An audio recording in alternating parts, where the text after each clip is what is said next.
Okay, so we've got first, stopping before any activity. Second, turning it, offering it to a larger context. Third, setting intention.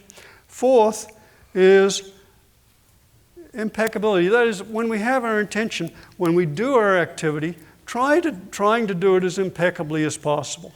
Now, impeccability can sound like a heavy word. We're all human. We will screw up. That's one of the few things I can guarantee. But so we're not asking for anything superhuman here. We're simply trying to do our work as well as we can. And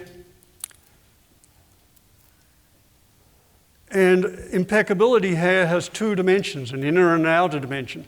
The outer dimension is we try to do what we can as skillfully as possible to help or to serve or to build a cathedral or whatever. And the inner is we look at our motivation and we try to make sure we're doing it for not so much egocentric motives, but more for altruistic motives. Now, of course, as with so many things, one's level of insight determines how one understands and acts out impeccability. For example, let's look at ethics. Suppose we're trying to, in a difficult situation, we're trying to be as ethical as possible. Well, ethics is understood very differently at different stages of growing up. At the pre-conventional stage, it's all about egocentricity. What's in it for me? That's the defining characteristic. At the conventional level, it's what are the social rules? What's a good person? What's a bad person do? You know, what's a good boy look like, etc., etc. But at the post-conventional level, ethics is much more about functionality. It's like, okay, what really helps in this situation? Okay, we have this is the standard rule or moral, but is that really what's most helpful? So it's an individual reflective approach to ethics. Looking for oneself, seeing oneself. It's similar to the individuative, reflective phase of faith development. But then something beyond that, and that's the contemplative stage.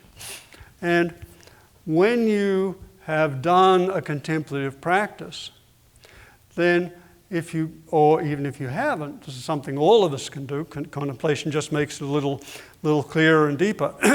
But when we're involved in an activity of any time, we're trying to be ethical. If we turn our attention inward at that time and notice our motivation, we learn some things very quickly.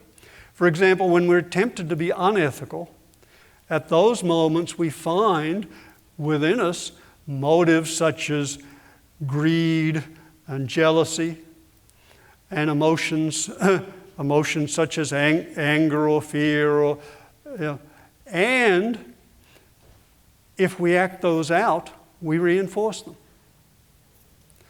Now that's the bad news. The good news is that if we turn attention inward when we move to act ethically, we find emotions such as joy and love and compassion. We find motives such as generosity and altruism. And if we act those out, we reinforce them. So, very different understanding of ethics at these four developmental levels. Pre-conventional, it's what's in it for me. Conventional, what's a good person do. Third, what works. And fourth, okay, I can see what this does to my mind when I'm ethical and unethical.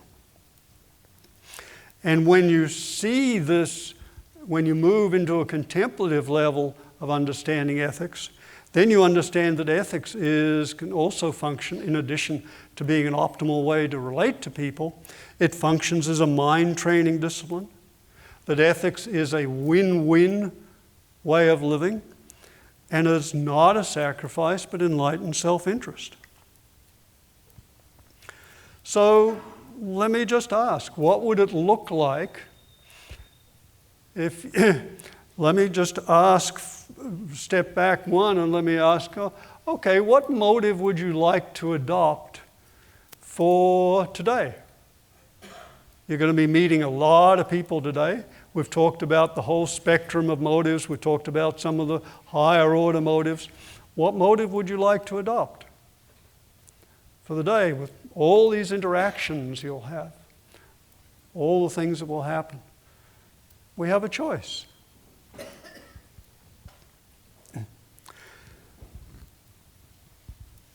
And now let me ask you to reflect on the question, what would your day look like if you lived that motive out as fully and as impeccably as you reasonably can?